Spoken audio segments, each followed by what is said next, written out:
Gaduh Permendikbudristek Nomor 30 Tahun 2021 tentang PPKS, DPR akan panggil Nadiem Makarim. Peraturan Menteri Pendidikan, Kebudayaan, Riset, dan Teknologi Nomor 30 Tahun 2021 tentang pencegahan dan penanganan kekerasan seksual di lingkungan perguruan tinggi atau kampus menuai polemik.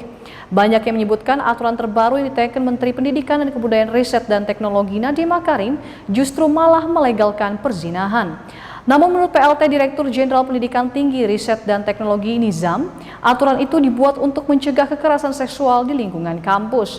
Nizam mengatakan banyaknya anggapan minor tersebut timbul karena kesalahan persepsi atau sudut pandang.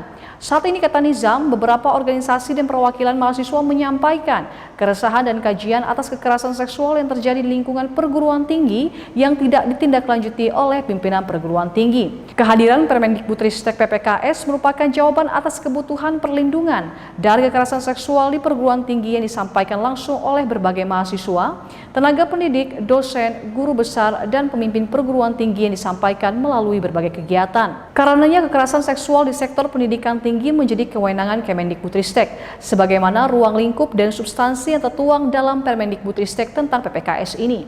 Nizam menekankan Kemendikbudristek wajib memastikan setiap penyelenggara pendidikan maupun peserta didiknya dapat menjalankan fungsi tridharma perguruan tinggi dan menempuh pendidikan tingginya dengan aman dan optimal tanpa kekerasan seksual.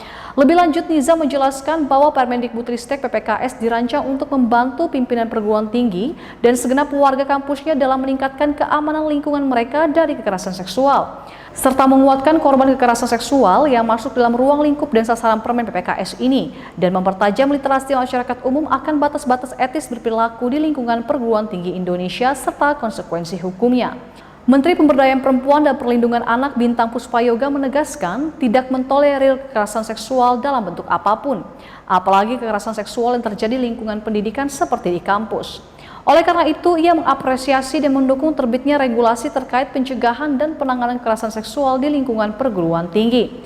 Menurutnya, pencegahan kekerasan seksual harus dilakukan oleh semua pihak dimanapun berada, termasuk lingkungan pendidikan. Karena faktanya kasus kekerasan seksual terjadi di lingkungan perguruan tinggi nyata adanya dan kerap tidak tertangani dengan semestinya. Menteri Bintang menegaskan kampus sebagai lingkungan pendidikan tinggi sepatutnya menjadi tempat yang bersih dari segala tindak kekerasan seksual. Kekerasan seksual di lingkungan kampus dapat menurunkan kualitas pendidikan. Permendikbudristek tersebut dinilai tepat menerapkan aturan pencegahan sekaligus penanganan apabila terjadi kasus di lingkungan kampus sekaligus memberikan sanksi terhadap pelaku. Menteri PPPA juga menegaskan korban kekerasan seksual harus mendapat perlindungan sebagaimana mestinya.